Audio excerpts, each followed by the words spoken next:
Hi hello ನಮಸ್ತೆ welcome to ನಂದೂಸ್ life Kannada. ಇದು 81ನೇ ದಿನದ ವ್ಲಾಗು. ಬೆಳಗ್ಗೆ 5:45ಗೆ ನಾನು ಸ್ಟಾರ್ಟ್ ಮಾಡ್ತಾ ಇರೋದು ಈ ವ್ಲಾಗ್ನ. ಸಿಂಕ್ ತುಂಬ ಪಾತ್ರೆ ಕಾಣಿಸ್ತಾ ಇದೆ. ಗ್ಯಾಸ್ ಎಲ್ಲ ಅರ್ಧಂಬರ್ಧ ಉರಿಸಿ ಬಿಟ್ಬಿಟ್ಟು ಹೊರಟೋಗಿದ್ದೆ ನಾನು.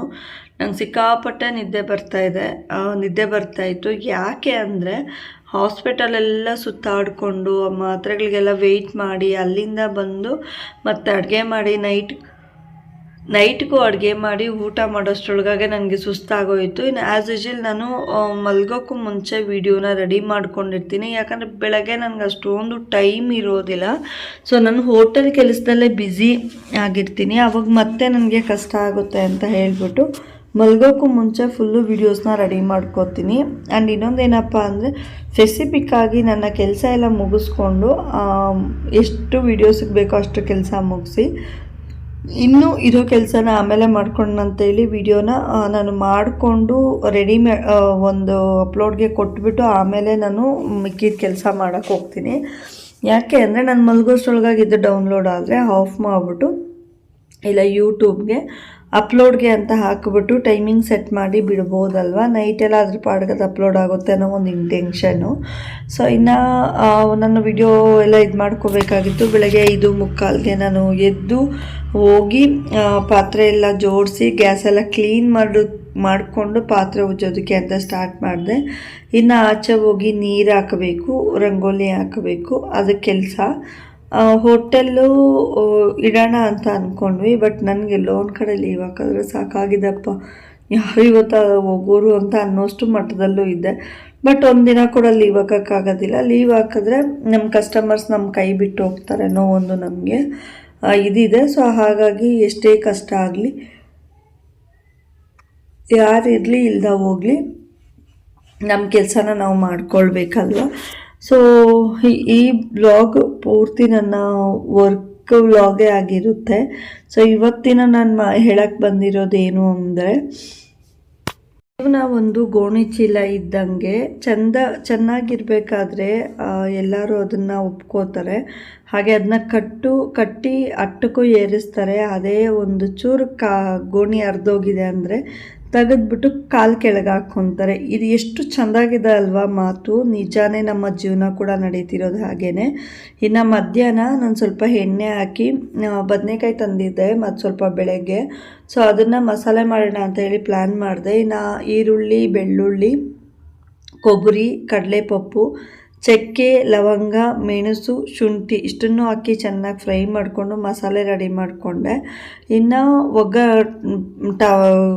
ಏನು ಬದನೆಕಾಯಿ ಇತ್ತು ಅದನ್ನ ನಾನು ಯಾವಾಗೋದ್ರೊಳಗಡೆ ಮಸಾಲ ತುಂಬಿಡ್ತಾಯಿದ್ದೆ. ಇವತ್ತೇನು ತುಂಬಿಡಲಿಲ್ಲ. ಸೊ ಅದಕ್ಕೆ ಸ್ವಲ್ಪ ಎಣ್ಣೆ ಹಾಕ್ಬಿಟ್ಟು ಚೆನ್ನಾಗಿ ಫ್ರೈ ಮಾಡಿಕೊಂಡು ಆಮೇಲೆ ಮಸಾಲೆ ಹಾಕಿ ನೀರು ಹಾಕಿ ಕುದಿಯೋಕ್ಕೆ ಬಿಟ್ಬಿಟ್ಟೆ. ಗ್ಯಾಸೆಲ್ಲ ಕ್ಲೀನ್ ಮಾಡಿಕೊಂಡೆ.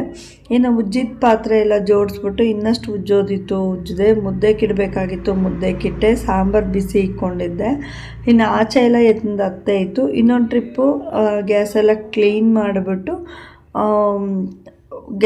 ಒಳಗಡೆ ಎಲ್ಲ ರೂಮು ಆಚೆ ಎಲ್ಲ ತೊಳೆದ್ಬಿಟ್ಟು ಮುದ್ದೆಗೆ ಇಟ್ಕೊಂಡೆ. ಹಂಗೆ ಸೈಡ್ದೆಲ್ಲ ಪಾತ್ರೆ ಎಲ್ಲ ಉಜ್ಕೊಂಡು ಮುದ್ದೆ ಆಗೋಷ್ಟರೊಳಗಾಗಿ ಮುಕ್ಕಾಲು ಪಾತ್ರೆ ಉಜ್ಜಾಗದೆ ಇನ್ನು ತಿಂದಿದ್ದ ತಟ್ಟೆಗಳು, ಸಾಂಬಾರ್ದು, ಅನ್ನ ಖಾಲಿ ಆದರೆ ಅನ್ನದ್ದು ಅಂತ ಹೇಳಿ ನಾನು ಅಂದ್ಕೊಂಡಿದ್ದೆ. ಸೊ ಅಷ್ಟರೊಳಗಾಗಿ ಎಷ್ಟಾಗುತ್ತೋ ಅಷ್ಟು ಕೆಲಸ ಮಾಡ್ಕೊತಾರೋಣ, ಸೋಂಬೇರಿ ಥರ ಹೋಗಿ ಕೂತ್ಕೊಂಡ್ರೆ ಅಲ್ಲಿ ಹಾಗೆ ಹೋಗ್ತೀನಿ ಅಂತ. ಸೊ ನಾನು ಈ ನಡುವೆ ತುಂಬಾ ಸೋಂಬೇರಿ ಕೂಡ ಆಗಿದ್ದೀನಿ. ಫಸ್ಟ್ ಥರ ಏನೂ ಕೆಲಸ ಆಗ್ತಿಲ್ಲ ನನ್ನ ಕೈಯಲ್ಲಿ. ನಾನು ಮಾಡ್ತಾನೂ ಇಲ್ಲ, ಸುಮ್ಮನೆ ಏನೋ ಮಾಡ್ಕೊಂಡಿರ್ತೀನಿ, ಯಾವುದ್ರ ಕಡೆನೂ ಗಮನ ಕೊಡ್ತಾ ಇಲ್ಲ ನಾನು.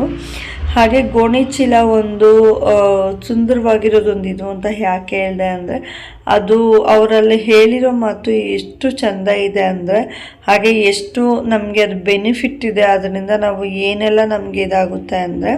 ಸೊ ಅದು ಹೇಳಿರೋದು ನಿಜಾನೇ. ಚೆನ್ನಾಗಿರ್ಬೇಕಾದ್ರೆ ಎಲ್ಲರೂ ಅದರೊಳಗಡೆ ವಸ್ತುಗಳನ್ನ ಹಾಕಿ ಅದನ್ನು ಮೇಲೆ ಎತ್ತಿಟ್ಟು ಒಂದು ಸೇಫ್ ಮಾಡ್ತಾರೆ.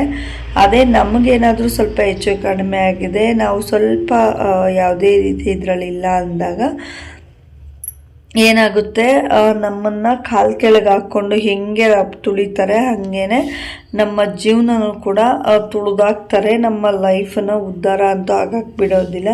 ಸೊ ಇನ್ನು ಆಚೆ ಎಲ್ಲ ತೊಳೆದಿದ್ದಾದಮೇಲೆ ಅನ್ನ ಇತ್ತು. ಇನ್ನು ಮತ್ತೆ ಅನ್ನ ಮಾಡಿದ್ರೆ ವೇಸ್ಟ್ ಆಗುತ್ತೆ ಅಂತ ಹೇಳಿಬಿಟ್ಟು ಅಂತ ಹೇಳಿಬಿಟ್ಟು ನಾನೇನು ಮಾಡೋಕ್ಕೆ ಹೋಗಿರಲಿಲ್ಲ. ಸೊ ಇನ್ನು ಹಸಿಟ್ಟೆಲ್ಲ ಅಟ್ಟಿದ್ದಾದಮೇಲೆ ಪಾತ್ರೆ ಎಲ್ಲ ಜೋಡಿಸ್ಬಿಟ್ಟು ಹಸಿಟ್ಟೆಲ್ಲ ಅಟ್ಟಿಬಿಟ್ಟು ಒಂದು 5 ನಿಮಿಷ ಎಲ್ಲ ಪಾತ್ರೆ ಇತ್ತು ಸೈಡ್ದಲ್ಲೆಲ್ಲ ಅವೆಲ್ಲ ಉಜ್ಜಿ ಗ್ಯಾಸ್ ಕೂಡ ಕ್ಲೀನ್ ಮಾಡಿಕೊಂಡೆ. ಫಸ್ಟ್ ಗ್ಯಾಸ್ ಕ್ಲೀನ್ ಆಗಿಬಿಟ್ರೆ ಬೆಳಗ್ಗೆ ಗೆದ್ದು ಆರಾಮಾಗಿ ಟೀ ಕಾಫಿ ಇಟ್ಕೋಬೋದು. ಆಮೇಲೆ ನನಗೆ ಯಾವುದೇ ರೀತಿ ತೊಂದರೆ ಇಲ್ಲ ಅಂತ. ಯಾಕೆ ಅಂದರೆ ಸೊ ನಮಗೆ ಈ ಸಣ್ಣ ಪುಟ್ಟ ಕೆಲಸಗಳಿದ್ದೇ ಇರುತ್ತೆ. ಇದು ಒಂದು ಪೆಂಡಿಂಗ್ ಕೆಲಸ ಆದರೆ ಅದು ಪೆಂಡಿಂಗ್ ಬೀಳ್ತಾನೆ ಇರುತ್ತೆ. ಇನ್ನೊಂದೇನೆಂದರೆ ನಾನು ಹೇಳ್ದಂಗೆನೆ ತುಂಬ ಕಷ್ಟ ಇರುತ್ತೆ. ಯಾಕೆ ದೊಡ್ಡವರು ಇದಕ್ಕೆ ಒಂದು ಕಾಲು ಕಸಕ್ಕೆ ಇದು ಹೋಲಿಸಿದ್ದಾರೆ ಅಂದರೆ ಸೊ ಚೆನ್ನಾಗಿರ್ಬೇಕಾದ್ರೆ ನಾವು ಏನೆಲ್ಲ ಅದರಲ್ಲಿ ಕಟ್ಟಿಡ್ತೀವಿ, ಏನೆಲ್ಲ ಇದಾಗಿರುತ್ತೆ, ಅದೇ ಒಂದು ಚೂರು ಅರ್ಧೋಗಿದೆ ಅಂದರೆ ನಾವು ಕಾಲು ಧೂಳು ಉರ್ಸೋದಕ್ಕೆ ಇಟ್ಕೊತೀವಿ. ಸೊ ನಮ್ಮ ಜೀವನನೂ ಕೂಡ ಹಾಗೆ ಮಾಡ್ಕೊಂಬಿಡ್ತಾರೆ. ಒಂದು ಚೂರು ನಾವೇನಾದರೂ ನಮ್ಮ ಇದನ್ನು ಲೂಸ್ ಬಿಟ್ಟರೆ, ನಮ್ಮ ಒಂದು ಇದನ್ನು ಹೇಳ್ಕೊಂಡಾಗ ಏನಾಗುತ್ತೆ ಅಂದರೆ ನಾವು ತುಂಬ ಚೀಪಾಗಿ ಕಾಣ್ತೀವಿ ಅವ್ರಿಗೆ. ನಾವು ಲೈಫಲ್ಲಿ ಯಾವತ್ತೂ ಉದ್ಧಾರ ಆಗದೇ ಇರೋಷ್ಟು ಅವರು ಎಷ್ಟು ನಮ್ಮನ್ನು ಪ್ರತಿಯೊಂದರಲ್ಲೂ ನಮ್ಮನ್ನು ಟೀಸ್ ಮಾಡ್ತಾ ಇರ್ತಾರೆ. ಸೊ ಇನ್ನು ನಾನು ಪಾತ್ರೆ ಎಲ್ಲ ಉಜ್ಜಕ್ಕೆ ಸ್ಟಾರ್ಟ್ ಮಾಡಿದೆ. ರಾಗಿ ಹಸಿಟ್ಟೆಲ್ಲ ಜರಡಿ ಇಟ್ಕೊಂಡೆ. ಜರಡಿ ಹಿಡ್ದಿದ್ದಾದಮೇಲೆ ಮುದ್ದೆಗೆ ಅಂತ ಹೇಳಿಬಿಟ್ಟು ಮುದ್ದೆಗೆ ಅಂತ ಹೇಳಿಬಿಟ್ಟು ಹಿಟ್ಟೆಲ್ಲ ರೆಡಿ ಮಾಡಿ ದೋಸೆ ಇದಕ್ಕೆ ಹಾಕಿಬಿಟ್ಟು ಮತ್ತೆ ಪಾತ್ರೆ ಉಜ್ಜಿ ಗ್ಯಾಸ್ ಎಲ್ಲ ಕ್ಲೀನ್ ಮಾಡಿಕೊಂಡೆ. ಬಿಸಿನೀರು ಬೇಕಾಗಿತ್ತು, ಬಿಸಿನೀರು ಕಾಯಿಸ್ಕೊಂಡೆ. ಸೊ ನನ್ನ ಡೈಲಿ ರೊಟೀನ್ ಮುಂದೆ ಥರ ಇರುತ್ತೆ. ಬಟ್ ನನ್ನ ಒಂದು ಇದು ಬಂದು ಚೇಂಜು. ಯಾಕೆ ನಾನು ಪ್ರತಿದಿನ ಪ್ರತಿಯೊಂದು ಇದನ್ನು ತಗೋತೀಯ ಅಂತ ಹೇಳಿದ್ರೆ ನಾನು ಬಂದು ಎಕ್ಸ್ಪೆಷಲಿ ನಾನು ಬಂದು ಯಾವುದೇ ರೀತಿ ಇದು ಹೈ ಅದು ಹೈ ಅಂತ ಹೇಳಕ್ಕೆ ಹೋಗೋದಿಲ್ಲ.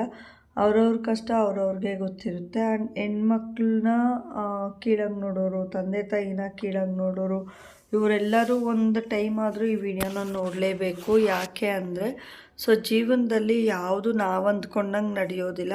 ನಾವು ಅಂದ್ಕೊಂಡಿರೋ ಥರನೂ ಯಾವುದು ಲೈಫಲ್ಲಿ ಡಿಸೈಡ್ ಕೂಡ ಆಗೋದಿಲ್ಲ. ಸೊ ಯಾಕೆ ಅಂದರೆ ಅವ್ರವ್ರ ಜೀವನ ಅವ್ರವ್ರ ಲೈಫು ಅವ್ರವ್ರಿಗೆ ಸಂಬಂಧಪಟ್ಟಿದ್ದಲ್ವ. ಇನ್ನು ನಾವೇನು ಮಾತಾಡೋಕ್ಕೂ ಆಗೋದೇ ಇಲ್ಲ. ಸೊ ಇನ್ನು ನಾನು ಎಲ್ಲ ತುಂಬಿಬಿಟ್ಟು ಎತ್ತಿಟ್ಟು ಆಮೇಲೆ ಇನ್ನು ಮಿಕ್ಕಿದ್ದನ್ನ ಪ್ಲ್ಯಾನ್ ಮಾಡೋಣ. ಹಾಗೆ ಇನ್ನು ಮಿಕ್ಕಿದ್ದನ್ನ ನಾವು ಏನಾದರೂ ಒಂದು ದೊಡ್ಡದಾಗಿ ಒಂದು ಇದು ಮಾಡೋಣ ಅಂತ ಹೇಳ್ತಾ, ಸೊ ದಯವಿಟ್ಟು ಐ ರಿಕ್ವೆಸ್ಟೆಡ್ ಪೂರ್ತಿ ವಿಡಿಯೋಸ್ನ ನೋಡಿ ಸಪೋರ್ಟ್ ಮಾಡಿ. ದಯವಿಟ್ಟು ನಾನು ರಿಕ್ವೆಸ್ಟ್ ಮಾಡಿನೇ ಕೇಳ್ಕೊತಾ ಇದ್ದೀನಿ, ದಯವಿಟ್ಟು ಪೂರ್ತಿ ವಿಡಿಯೋಸ್ನ ನೋಡಿ ಅಂತ. ಇನ್ನು ಮುದ್ದೆ ಎಲ್ಲ ಆದಮೇಲೆ ಗ್ಯಾಸ್ ಎಲ್ಲ ಕ್ಲೀನ್ ಮಾಡಿದ್ದಾದಮೇಲೆ ಊಟಗಳಿಡೋಣ ಅಂತ ಹೇಳಿ ಊಟ ಇಡ್ತಾಯಿದ್ದೆ ಅಮ್ಮಗೆ ಮತ್ತು ಯಜಮಾನ್ರಿಗೆ. ಮಗಳದು ಸ್ವಲ್ಪ ಹೋಮ್ವರ್ಕ್ ಪೆಂಡಿಂಗ್ ಇದ್ದಿದ್ದರಿಂದ ಅವಳು ನಾನು ಹೋಮ್ವರ್ಕ್ ಬರ್ಕೊತೀನಿ ಅಂತ ಹೇಳಿ ಹೋಗಿ ಅವಳು ರೂಮಲ್ಲಿದ್ಲು. ಸೊ ನಾನು ಇವತ್ತು ಕೂಡ ಪ್ಲ್ಯಾನ್ ಮಾಡಿದೆ. ಸೊ ನಂಗೆ ನಿದ್ದೆ ಬಂದಿಲ್ಲ ಅಂದರೆ, ಕಣ್ಣು ಎಳ್ದಿಲ್ಲ ಅಂದರೆ ಖಂಡಿತವಾಗ್ಲೂ ನಾನು ಒಂದು ಬ್ಲೌಸ್ ಪೀಸ್ನ ಕಟ್ ಮಾಡಿ ಇಟ್ಟುಬಿಟ್ಟು ನಾಳೆಯಿಂದ ಹೊಲಿಯೋ ಟ್ರೈ ಮಾಡ್ತೀನಿ. ಆ್ಯಂಡ್ ಮೇಲೆ ಜಾಸ್ತಿ ಬಟ್ಟೆ ಇರೋದ್ರಿಂದ ಅಂದರೆ ಹೊಲಿಯೋರ ಹತ್ರದಿಂದ ಜಾಸ್ತಿ ಸೊ ಬಟ್ಟೆ ಹೊಲಿಯೋಣ ಅಂದ್ಕೊತೀನಿ. ಬಟ್ ನನಗೆ ಟೈಮ್ ಸಿಗದೆ ಇರೋ ಕಾರಣ, ಹೊಲಿಯೋಕ್ಕೂ ಕುತ್ಕೊಳಕ್ಕಾಗದೇ ಇರೋ ಕಾರಣ ನನ್ನ ಕೈಯಲ್ಲಿ ಆಗಲಿಲ್ಲ. ಬಟ್ ನೋಡ್ತೀನಿ, ನಿದ್ದೆ ಬಂದಿಲ್ಲ ಅಂದರೆ ಖಂಡಿತವಾಗ್ಲೂ ನಾನು ಕಟ್ ಮಾಡಿ ನಾಳೆಯಿಂದ ಹೊಲಿಯೋಣ ಅನ್ಕೋತಾ ಇದ್ದೀನಿ. ಬಟ್ ಟ್ರೈ ಅಂತೂ ಮಾಡಬೇಕು. ಹೀಗೆ ಸೋಂಬೇರಿತನವಾಗಿ ನಾನು ಕುತ್ಕೋಬಾರ್ದು, ಒಬ್ಬೊಬ್ಬರ ಹತ್ರ ನಾನು ಮಾತಾಡ್ಸ್ಕೋಬಾರ್ದು. ನನ್ನ ದುಡ್ಡು ಮೇಲೆ ನಾನು ಏನಾದರೂ ಮಾಡ್ಕೋಬೇಕು. ಯಾರಿಗಾದರೂ ಒಂದು ಬ್ಲೌಸ್ ಆದರೂ ಹೊಲ್ದು ಕೊಟ್ಟರೆ ಒಂದು 200 ಬಂದರೆ ಕೂಡ ನನಗೆ ನನ್ನ ಮಗಳ ಖರ್ಚಿಗೆ ಏನಾದರೂ ಆಗುತ್ತೆ ಅನ್ನೋದೊಂದು ನನ್ನ ಇಂಟೆನ್ಷನು. ಸೊ ಇನ್ನು ಬಟ್ಟೆ ನಾಳೆ ವಾಶ್ ಮಾಡಬೇಕು, ತುಂಬಾ ಇದೆ. ಇದನ್ನೆಲ್ಲ ಮುಗಿಸ್ಕೊಂಡು ಆಮೇಲೆ ನೋಡೋಣ. ಸೊ ಇವತ್ತಿನ ವ್ಲಾಗ್ ಇಷ್ಟೇ. ಇನ್ನು ಯಾರೆಲ್ಲ ನನ್ನ ಚಾನಲ್ನ ಸಬ್ಸ್ಕ್ರೈಬ್ ಮಾಡ್ಕೊಂಡಿಲ್ಲ ದಯವಿಟ್ಟು ಸಬ್ಸ್ಕ್ರೈಬ್ ಮಾಡ್ಕೊಳ್ಳಿ. ಹಾಗೆ ಪಕ್ಕದಲ್ಲಿರೋ ಬೆಲ್ ಬಟನ್ನ ಕ್ಲಿಕ್ ಮಾಡಿ ನಾನು ಹಾಕೋಂಥ ವೀಡಿಯೋಸ್ ನಿಮಗೆ ಬರುತ್ತೆ. Thank you so much. Love you all. Bye bye.